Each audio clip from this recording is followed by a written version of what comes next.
Welcome to the Functional Medicine Radio Show with your host, Dr. Carri Drzyzga, known internationally as the Functional Medicine Doc.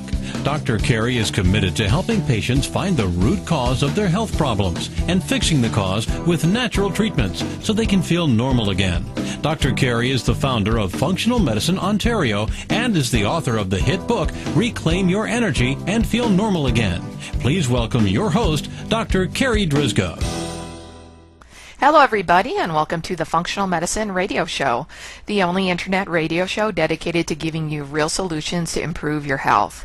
Not only are they real solutions, but they're natural solutions as well, because as you know, the one and only true wealth you have is your health. I'm your host, Dr. Carri Drzyzga, the Functional Medicine Doc, and I'm committed to helping you find the root cause of your health problem, fix the cause with natural treatments, so you can feel normal again and live your life to the fullest. I'm so very excited about today's show because my special guest is Dr. David Katz. Let me tell you a little bit about him. Dr. Katz is the founding director of Yale University's Prevention Research Center and current president of the American College of Lifestyle Medicine. He is a two-time diplomate of the American Board of Internal Medicine and a board-certified specialist in preventive medicine and public health. Dr. Katz has published roughly 200 scientific articles and textbook chapters, 15 books to date, including multiple editions of leading textbooks in both preventive medicine and nutrition. And in 2015, Dr. Katz established the True Health Initiative to help convert what we know about lifestyle as medicine into what we do about it, in the service of adding years to lives and life to years around the globe. Dr. Katz, thank you so much for being my special guest today on this episode of the Functional Medicine Radio Show. Well, thank you, Carrie, for that kind introduction. It's my pleasure. Dr. Katz, we are truly in the midst of a massive health crisis in North America, in the U.S. and in Canada, aren't we? We are, and we have been for a long time. In fact, Carrie, you know, the frustrating thing for you and me and anyone else devoted to the so-called healthcare proposition is that we've been in a mess for the entire span of our careers. And, you know, I often feel inclined to question my utility in the world because I'm an expert in preventing chronic disease, and the entire span of my career we've had ever more chronic disease. And I'm an expert in weight control and preventing obesity, and throughout the entire span of my career, we've had ever more obesity. So I sometimes wonder, what the heck am I getting done? But all you can do is keep trying. But yes, it's a mess.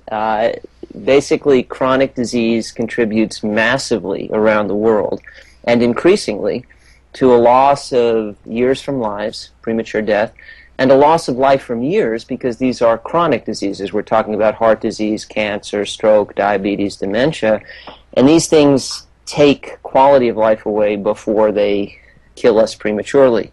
And they are rampant, and they are rising in prevalence, and they are substantially unnecessary. We know how to prevent them, and we're not getting it done. So, yeah, I would call that a mess. To put it mildly. Yeah, it's a mess. Okay, so if we know what works to prevent chronic diseases, why aren't we doing it? I think that is the key question. And I think it has several possible answers. First, do we really know what we need to do? And for example, you know, does the average person listening to scientists and reading headlines feel very confident that they know for sure what a healthy diet is? You know, I think everybody knows that smoking is bad and physical activity is good, but the short list of lifestyle factors that can prevent 80% or more of all chronic disease includes diet, and I would argue diet really is the centerpiece. And, you know, there's a different headline about the healthy thing to eat every day, if not a whole batch of headlines. And I think, frankly, people are confused. And so, you know, if we compare getting to a world with an 80% lesser rate of all major chronic disease to getting to the moon, I would argue one of the reasons there are footprints and a flag on the moon is that we knew exactly where to find it. And if we don't know or can't agree exactly where to find healthy eating, it will forestall progress. Now, I think we do know, and we can come back to that, but I don't think we know that we know, most people. Another argument for why we don't get there from here is there's enormous profit in not getting there from here. Big food likes the status quo. If we really committed to healthy living, healthy eating, to the lifestyle pattern that could eradicate 80% of all chronic disease, we wouldn't be drinking Coca-Cola or eating cheese doodles.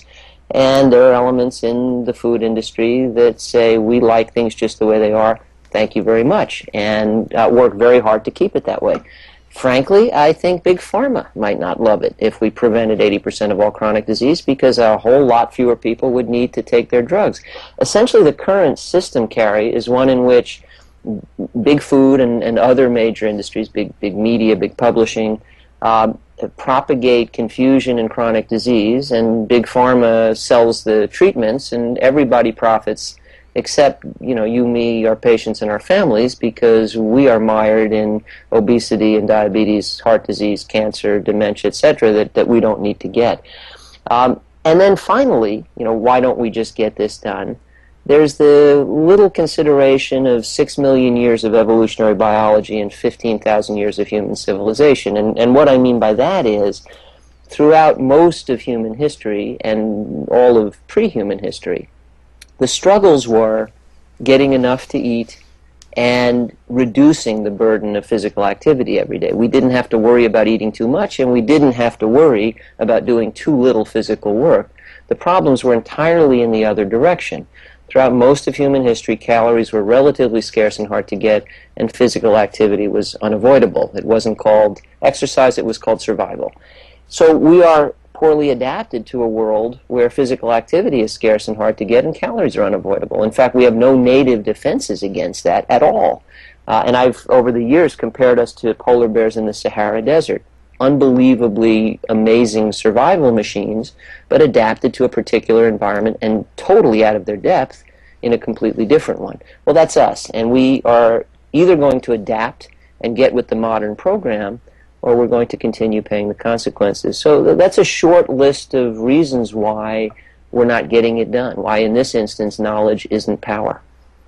Okay, so let's go back to what you said at the very beginning about what is healthy eating, and that there is so much confusion out there, because every day, like you said, there's a different headline, either on the 5 o'clock news or on Facebook or whatever, about what is considered healthy today is considered bad for us tomorrow, and as you said, we know what we know, but we don't know what we don't know, and do we really know what is healthy eating? Yeah, so it's pseudo confusion, and I'm very much committed to fighting that notion that we are clueless about the basic care and feeding of Homo sapiens. We are not. We have very, very reliable knowledge, and if we could just rally around it, it would make a world of difference. So first, the source of the pseudo-confusion is noted is a whole array of industries that profit from confusion. If we ever just acknowledge the fundamentals of healthy eating and never question them, I'm not sure what they would do at Good Morning America, where I used to work on air, or the Today Show, or the other medical shows that are on during the daytime, the Dr. Oz Show. I'm not sure what they would do at Health Magazine and Prevention Magazine and all of the men's and women's magazines about health and fitness, because there are news stories about new diets all the time. I'm not sure what all the big publishers who rely on the profits of the next great fad diet book would do, and on it goes. So we shouldn't be naive. We should understand that confusion is enormously profitable, because you can sell confused people anything. And as noted, big food profits enormously from this. When we misunderstood the message about reducing dietary fat, the food industry invented low-fat junk food and sold us SnackWell cookies. When we misunderstood the message about reducing our intake of bad carbohydrates, the food industry invented low-carb junk food and sold us low-carb brownies and low-carb pasta. And now we've completely misconstrued the message about avoiding gluten, and there's a whole suite of gluten-free junk foods, and we're buying those too. So there's enormous profit in pseudo-confusion, but it's not real. The fundamentals of healthy eating are perfectly clear. And I'm going to give the punchline here so that everybody just gets that, and then we can work back to it. If your diet is mostly made up of vegetables, fruits, whole grains, beans, lentils, nuts and seeds, and water when you're thirsty, you simply cannot go too far wrong. Minimally processed, those foods if they make up most of your diet, you are in the dietary promised land. Period. End of story. That is based on such an unbelievably massive volume of scientific evidence, I would scarcely know where to begin. But what I can do is point people to the website of the True Health Initiative. That's True Health Initiative. TrueHealthInitiative.org. Sorry about pandemonium. Canine pandemonium in the background. What we've got there is a bibliography of roughly 600 scientific papers, and they're cataloged in various ways about the part of the world and the kind of diet and the kind of study. But unbelievable consistency showing over and over and over again that if your diet is mostly made up of, and just to be clear, it's vegetables, fruits, whole grains, beans, lentils, nuts and seeds, and water when you're thirsty, stunningly better health outcomes than people who have diets made up of other stuff. And I know this intimately for a couple of reasons. One, I have personally written 3 editions of a leading nutrition textbook used in medical schools and such, called Nutrition in Clinical Practice. And the most recent edition came out in 2014, I think it was, and has about 10,000 scientific citations, which, Carri, you know from your work, it's a massive volume of effort scrutinizing the literature. And so it really is the view from altitude about what we know. And then a smaller scale project, I was asked a few years ago by the editors of Annual Review of Public Health to write a paper entitled, Can We Say What Diet is Best for Health? And I'm very proud to report that that paper is the most downloaded article in the entire history of that journal. It's been downloaded over 93,000 times. And this audience is welcome to it. So if you just Google my name, Katz, Can We Say What Diet is Best for Health? You should be able to access the PDF of that paper.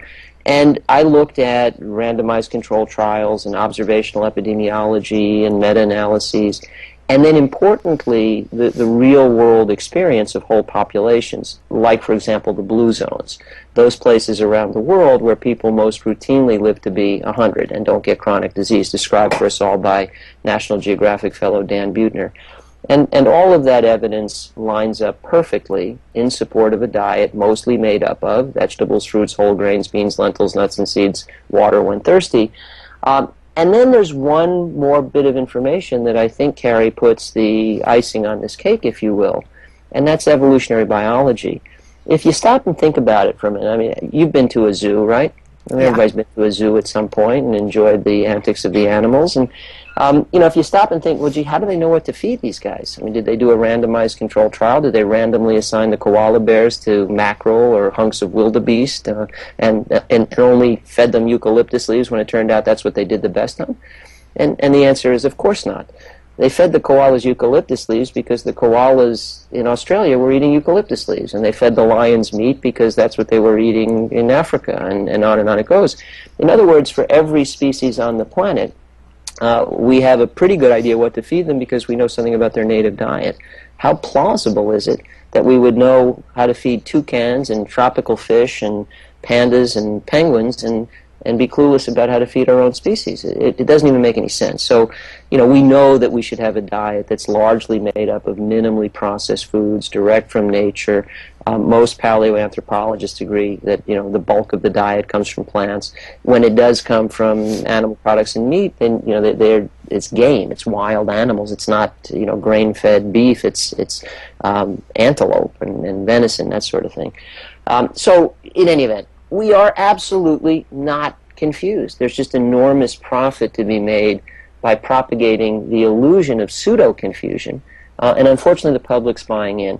And I'm saying stop, because you're paying for that pseudo-confusion with your health and the health of your family, the health of your children. I mean, we're mortgaging the future health of our children. And the other critical thing these days, Carri, is the environment, the planet, climate change, I mean, all of that. Human dietary pattern has enormous, enormous potential to impact the health of the planet.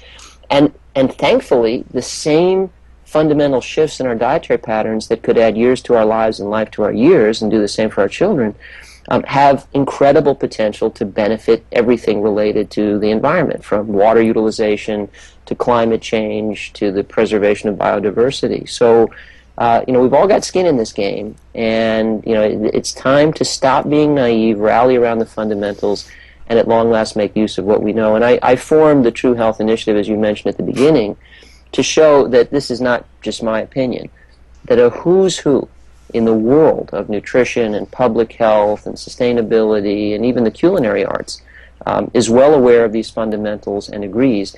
And this who's who ranges from vegan to paleo. It's not that, it's just some of us who feel this way. We've got on this same council of directors of the True Health Initiative some of the world's most famous vegans like Dean Ornish and Neil Barnard and T. Colin Campbell and Caldwell Esselstyn, but also the founding fathers, if you will, of the paleo diet, Boyd Eaton, Mel Conner, Lauren Cordain, all saying your diet should mostly be vegetables, fruits, whole grains, beans, lentils, nuts and seeds, water when thirsty. It's critical to human health. It's critical to the fate of the planet. Okay, so if we really dumb this down here, and we say, when you sit down to your meal and you look at your plate of food, it should be at least 3/4 worth of plant-based foods. Sure. I mean, to be honest, I don't know that there is a particular proportion or percentage that's the right answer.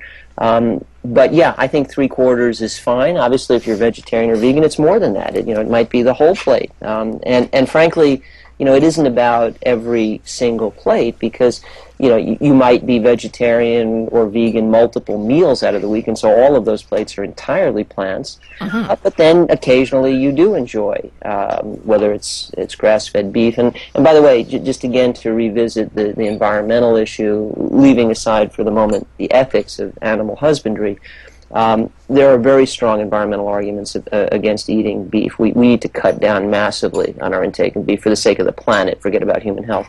But, you could have a meal that's wild salmon or that's game or that's sort of free-range poultry, that sort of thing. And so, those plates might be a bit more oriented toward those animal products, but most of the time over the course of the week, you're eating such a preponderance of plant foods that, yes, I would say, at the end of each week, your diet has been 75% plant food by volume, and it could be higher, it could be a little lower, but something like that. It's a massive shift from where we are now, where our diets are largely made up of animal foods and highly processed junk that probably would glow in the dark if we ever looked at it that way. Yeah, so for the listeners out there, that could just be a simple place to start. Yeah, absolutely. And the other thing is, Carrie, you can break it down to, the level of single substitutions. Drink water, not soda most of the time. I mean, that's a big, easy thing to do. And by the way, that kind of change also has enormous environmental implications. I reviewed Marion Nestle, she's a professor at NYU. I reviewed her latest book, Soda Politics, for the journal Nature. And, most of the bad shenanigans of the soda industry were not news to me. I knew about them. But one thing that did kind of rock me back on my heels was that to manufacture a single drinkable liter of Coca-Cola in a plastic bottle consumes close to 600 liters of water. Oh, wow. And I think, imagine the image, particularly for young people who may not be all that impressed about calories and sugar. Imagine the image of, you're about to drink a bottle of Coca-Cola or Pepsi, but before you can do that, you have to take 500 or 600 bottles of the same size and pour them out on the parched ground at your feet. And then, show people images of drying up fields in California and say, do you really want to make that choice? Right? So, I think that's huge. So, drink water instead of soda for many reasons. Eat more beans and lentils as a protein source in place of meat.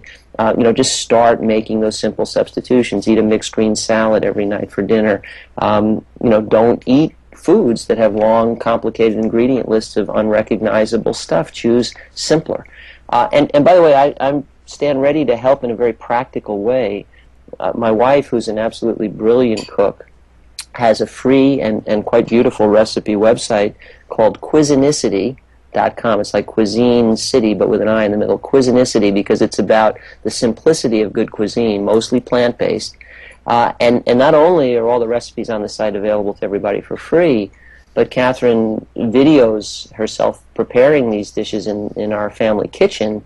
So it's a tutorial. Here's how you make this. I mean, a literal hands-on here. I'm preparing it while you watch, and you get a few minutes of the highlights of how to put this dish together. We have 5 kids, so it's not as if over the years she was perfecting these recipes it was a professional kitchen with no distractions. It was typical, homegrown chaos, and yet these recipes work perfectly well for our whole family, and I think they can work perfectly well for the families of those listening. So, yeah, I mean, you can break it down. You can go food by food and meal by meal. It's not rocket science, and every little thing you change in the right direction, the direction of less processed, more plants, is going to be good for you, it's going to be good for your family, and it's going to be good for this planet we all share. So, Dr. Katz, can you tell us more about the other components of the True Health Initiative? Sure. So the reason that I pulled this thing together, Carrie, was actually the issue that we started with. You asked me, isn't it a mess? I said, yes, it's a mess, and it's been a mess the entire time I've been doing what I do and you've been doing what you do. I got frustrated, and I got scared, to be quite honest. I'm a productivity hound. I would say if I'm addicted to anything in my life, it's productivity. I need to feel like I'm getting something meaningful done. And I've been worried I haven't. I worry that I'm going to get old and croak and leave behind a bigger mess than I started with. That scares the heck out of me. And it occurred to me that in this age of cyberspace and blogs, nobody was influential enough to be heard above the din. Not you, not me, not Dr. Oz, not the Surgeon General, nobody. And so I actually thought about the precedent of a colleague of ours, another doctor, Dr. Seuss in this case, and the story of Horton hearing the Who's. And I trust you know the story. And the Who's, who are these tiny creatures on a dust speck, are all about to be boiled to death in a cauldron of hazelnut oil because nobody can hear them. And they fix this by pulling together and pooling their voices and all shouting at exactly the same moment, "We are here," and then everybody hears them, and they're saved, and Horton's a hero, and nobody gets boiled in hazelnut oil. And I thought, well, maybe we can do something like that. What if we enumerate the fundamentals of lifestyle as medicine, of healthy living and healthy eating, spell them out as a set of principles, and what if I ask all of my colleagues that I've accumulated around the world over the past 25 years, are you willing to stand up and be counted and say, whatever my research is about, whatever fine point occupies my particular time and passion every day, I agree with these fundamentals of a diet of minimally processed foods, mostly plants, vegetables, fruits, whole grains, beans, lentils, nuts, and seeds, water when thirsty. Will you stand up and be counted? And I started asking. And I was deeply gratified to discover that a who's who was willing to stand up and be counted. And as I said before, it ranges from vegan to paleo. It's unprecedented to have the world's leading experts in vegan diets and the world's leading experts on paleo diets linked arm in arm singing Kumbaya, but at the True Health Initiative they do exactly that. So we are in the early days of becoming a global communication force that isn't about he said, she said. It's not about my opinion or any one opinion. It is about the global consensus of experts with an unbelievable pedigree, and I mean people like the chair of nutrition at Harvard, the dean of nutrition at Tufts. I mean people with household names like Sanjay Gupta. I mean 3 former Surgeons General of the United States. I mean famous people from the culinary world like Alice Waters, who brought us the farm-to-table movement, and Sam Cass, who was the Obama's chef and the White House chef until quite recently, and on it goes. All of these people coming together to rally around the fundamentals of healthy eating, healthy living. So we have begun the process of responding to media requests, issuing press releases.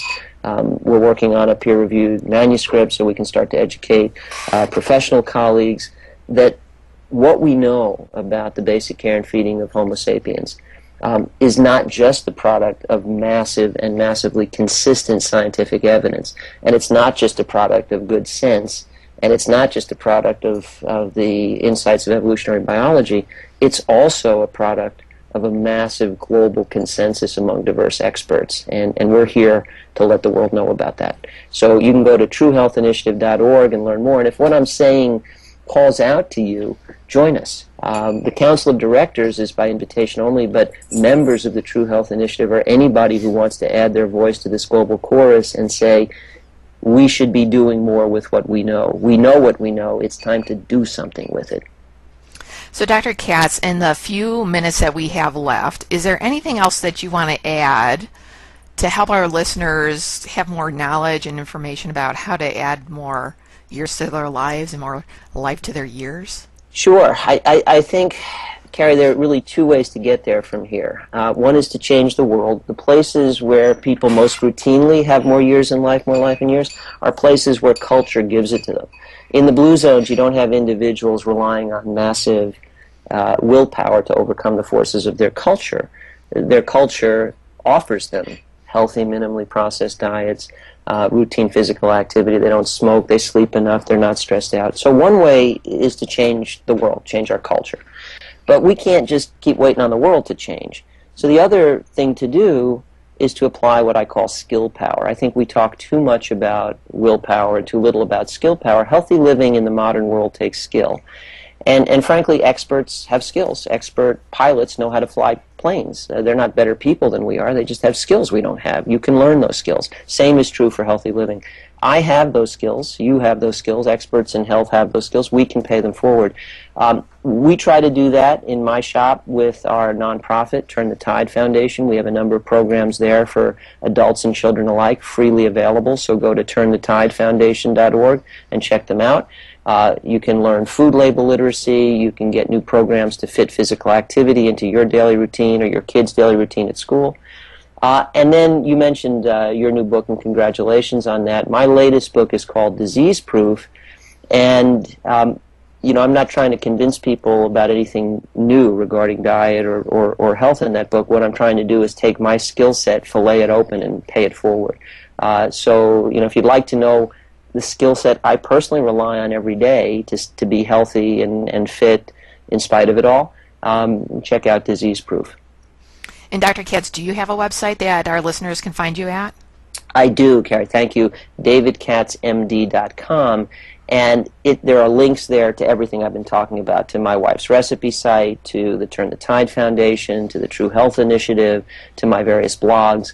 So that's good sort of one-stop shopping. That's kind of the central hub, and it leads to all of these different things we're discussing.